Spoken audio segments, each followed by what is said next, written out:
I've come to a bitter realization. I've lost all respect for my husband's willful ignorance, and I fear it might shatter our marriage. I'm 33, he's 37, and the other night, we found ourselves deep in a conversation about politics, one that inevitably drifted to our 7-year-old daughter.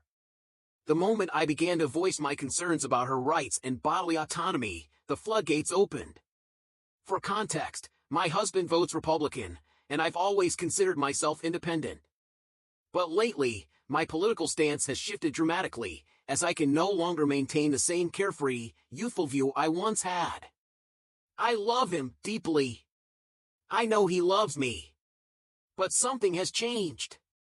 His opinions, once something I could tolerate, now strike me as naive, almost embarrassingly shallow. He's a good man, a kind one.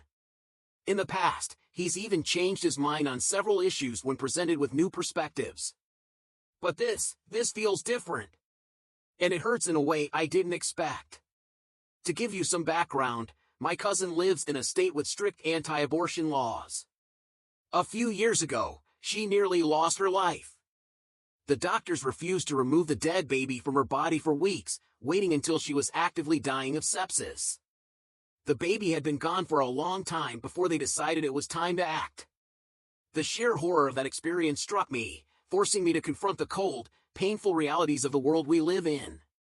My principles sharpened like a blade, and I couldn't unsee the dangers around us. Last night, during our argument about abortion as healthcare, the fear consumed me. I lost my composure, nearly paralyzed by the terror that our daughter could one day face a similar fate, one that could be entirely preventable. How could my husband not see the dangers? How could he not understand the catastrophic consequences of his party's stance? In my heart, I feel he's choosing ignorance over the very real risk I face, my daughter's life hanging in the balance. I fear he's placing his idea of economic stability above our right to basic health care. In the heat of the moment, I told him, through tears and choking sobs, that if our daughter were ever to die from something preventable, whether it was from being denied an abortion in a timely manner or from the violence of a school shooting, I would never forgive him. I would never be able to look him in the eye again. It would be as if I were disappearing from him, and the marriage would crumble under the weight of that loss. I was raw, emotional, desperate, and I said things in a way I never should have. He asked me, voice shaking, if I would truly abandon him over something like this. I didn't mince words. Yes. Yes, I might, out of grief, out of a sense of betrayal so deep, I couldn't possibly carry it.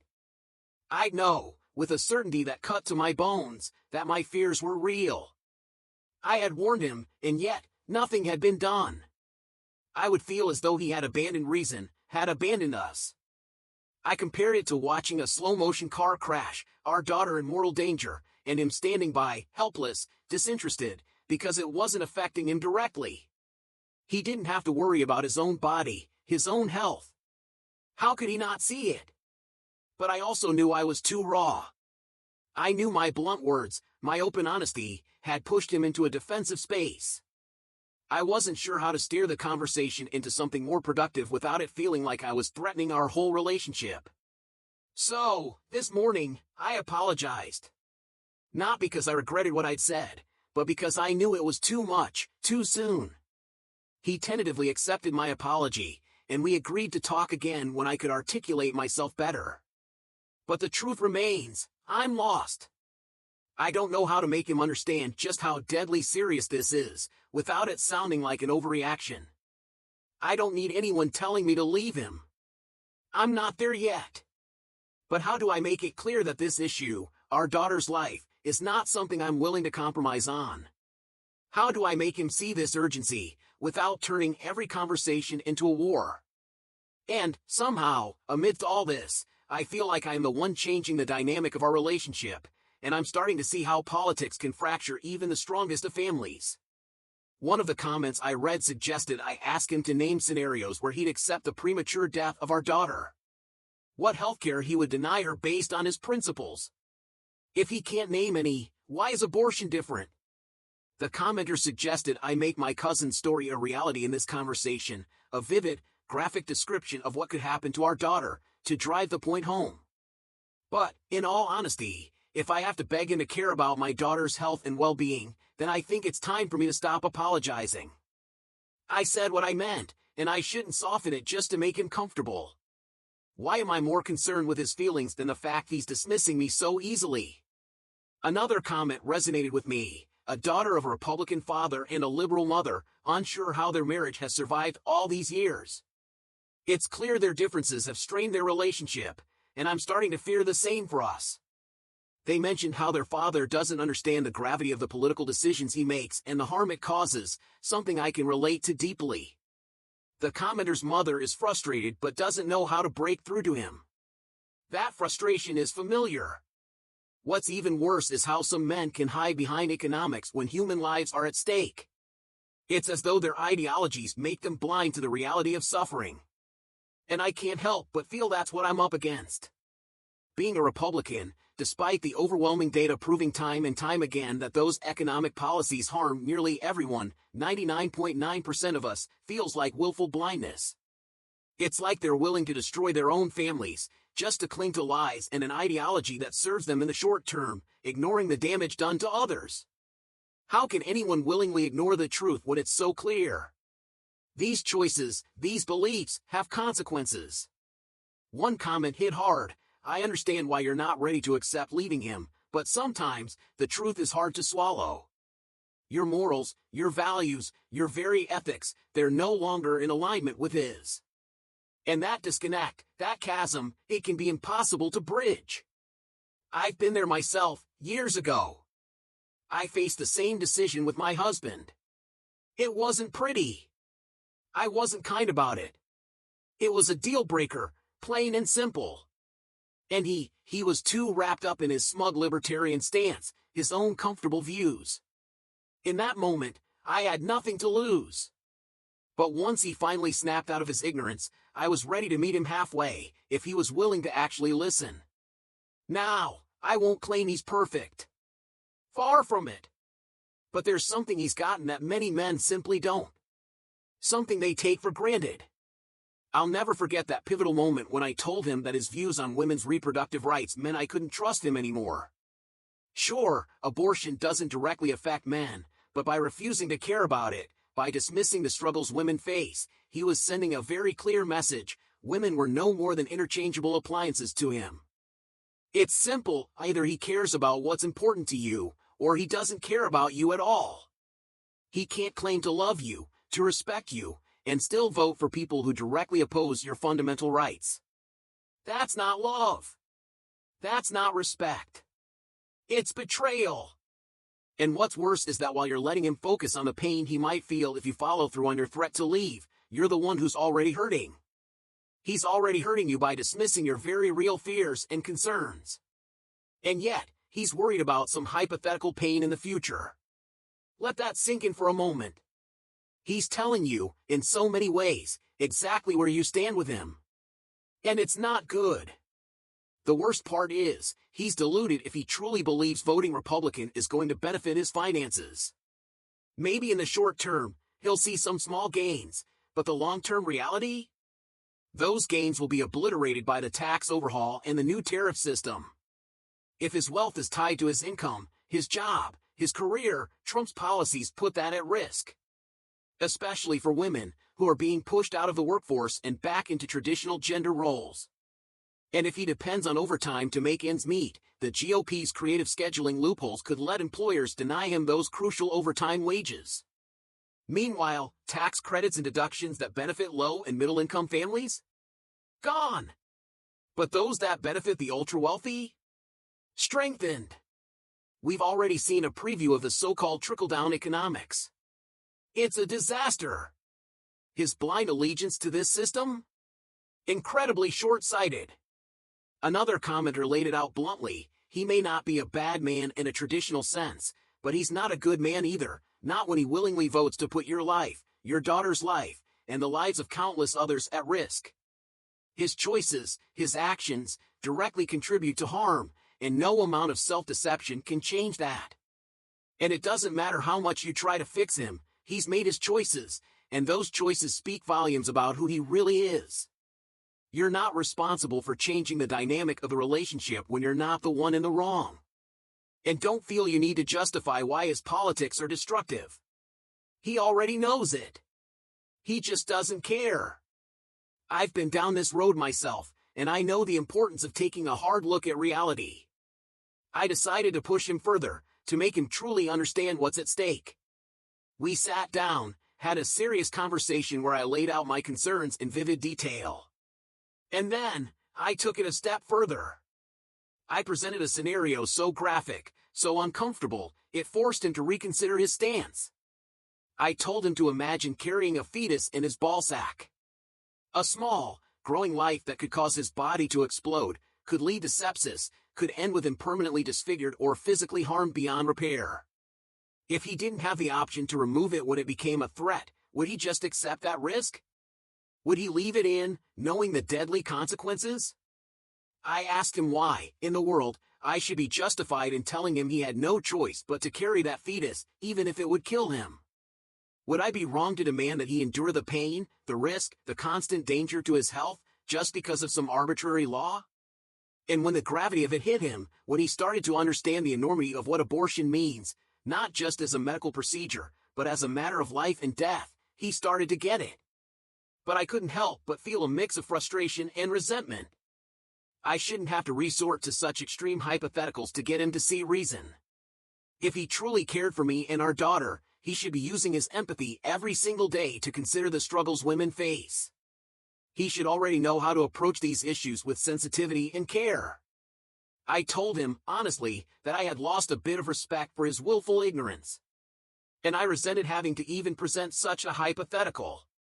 If he truly cared, if he was truly committed to protecting our family, he should already be fighting for our rights. But in the end, I had to spell it out for him. The fact that I had to do that, that's what stung the most. It was one of the hardest conversations I've ever had. I told him, flat out, that I didn't trust him to always make good decisions for us. That I felt like I was shouldering all of the responsibility on my own. The weight of it all, it was too much, and I needed him to hear me. He listened, let me speak freely. But then, with a clear nervousness in his voice, he asked, "Are you going to leave me?" He braced himself for the worst, for the kind of rupture that might tear us apart. I looked him in the eye and answered honestly, "No, I'm not taking any drastic steps right now.